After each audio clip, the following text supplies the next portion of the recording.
Hey everybody, welcome back to my channel and for another round of C.Dat.Guy review movies. My name is Christian and for today's movie we will be reviewing Midsommar. Midsommar is the second film to come from filmmaker Ari Aster, who directed last year's Hereditary. I know I am a month late into reviewing this movie, but it's because I was cautious about it because, well, critics were liking it but the audiences weren't liking it. But then again, this happened with Hereditary last year, so I cautiously still decided to give it a shot. I'll start out by saying that this movie was indeed a horror movie, but it's not like fast pace or, in your face. I think I only really counted like maybe one or two jump scares. But this is more of a slow burn kind of horror movie.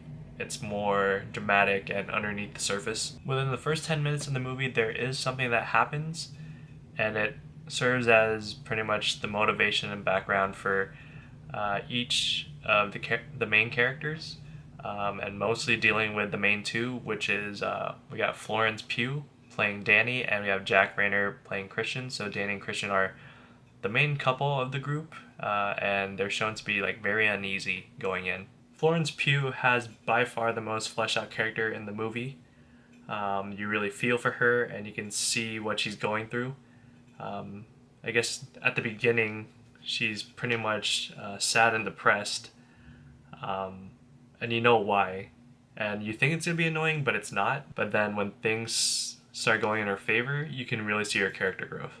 As for her boyfriend, Jack Raynor's character, I believe he was written to be kind of like a person who's not really invested into the relationship anymore. And I mean, if that's the way his character is, then he did a good job of doing it because pretty much I think from the beginning to the end, I don't. I don't know if anyone felt anything for him, but I know I didn't didn't care what happened to him at all. As for the rest of the group, I think they did a pretty good job. Playing, I guess, Americans who are being exposed to a new culture, a new country, new experiences. I really like just their reactions at the festival. Very realistic of like, really not knowing what's going on. And the people at the festival itself, so they just so happen to be the family members of the Swedish guy of the group, and that's why, he's the one who takes them to the festival. I think they did a good job as well.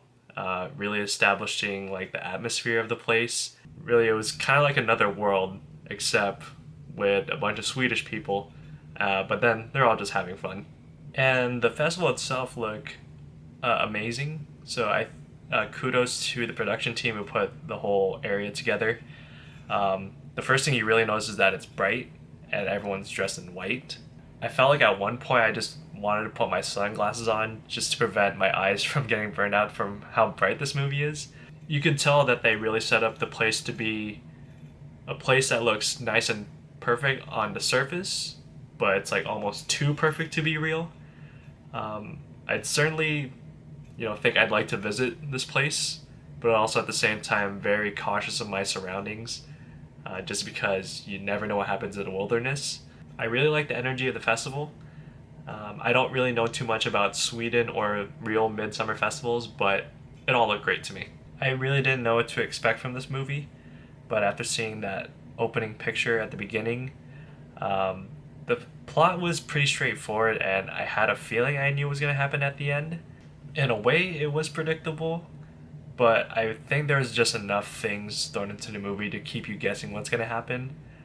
For example, there's this scene between Danny and Pell, and you're like trying to pay attention to their conversation, but they disappear in the background while still talking. And on the foreground, there's a bunch of banners, and on the banners, there's a bunch of pictures drawn on them, and it's supposed to be. I thought it was pretty much an obvious clue to what's going to happen in the movie. You just don't know when it was going to happen. And throughout the movie, especially in the place where they sleep, it was just like this giant barn. You can see there's a lot of these paintings or drawings thrown into there that, well, made me feel uneasy. And instead of like thinking, oh, this is just like a family gathering, but now I think, oh, I think these people are like a cult or something. So Ari Aster has only made 2 feature-length movies so far. but I'm already seeing similarities. So the first similarity I noticed was there's a couple of gruesome scenes in this movie, and depending on how you can handle them, it might gross you out. And if it doesn't, then you might just feel disturbed. I know I was. And then there's this plot point where the main character they go through some like loss of some sort, and because of that loss, it leads them to do something desperate, and out of that desperation, it like in a way forces them to like adopt some type of new belief or some unusual behaviors that I think the general public wouldn't consider normal. But in a way, it does seem relatable to people because, you know, sometimes out of desperation, that's how you find your solutions to problems. Though the plot lines can be similar, one thing that I noticed that was different between Hereditary and Midsommar was that this movie dealt with drugs.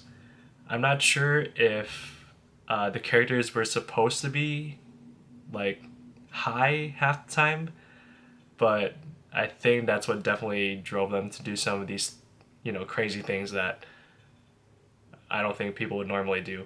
But then again, I've never taken drugs, so what do I know?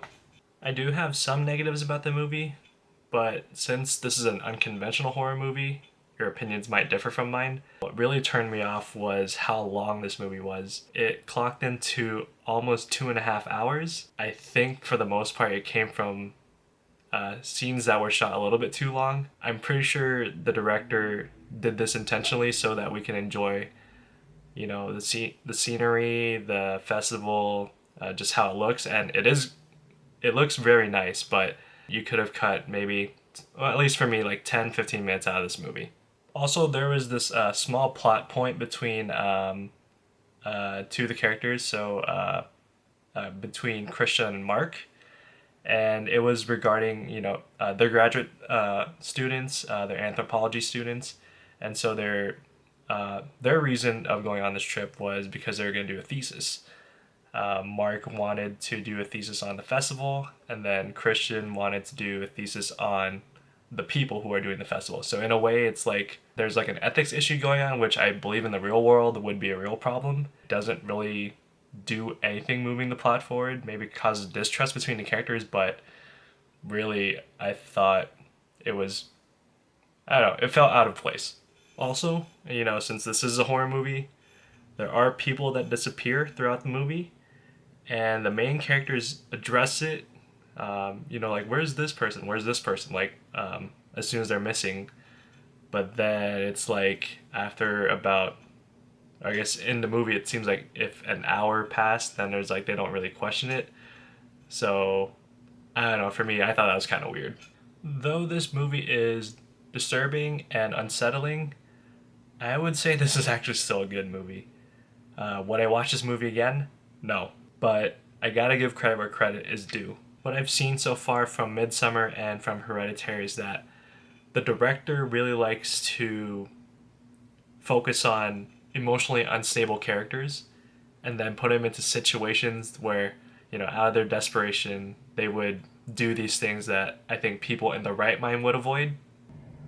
So even though I didn't really like this movie, I'm giving it a 7 out of 10 for what it is. You know, it's supposed to be a subtle horror movie that is pretty to watch, but is very unsettling. That's mainly driven by a strong performance from Florence Pugh and a very messy relationship. Oh, and one last thing. This movie really utilizes its R rating, so if you are going to watch it, I recommend maybe watching it on an empty stomach. And also, please don't watch this as a date movie. So those are my thoughts of this movie. What do you guys think? Please feel free to leave your comments down below. If you like what you see, you can like this video, thumbs down it, or you know, just subscribe for more movie reviews to come. So, all right, that's Midsommar. I'll see you guys in the next one. Bye.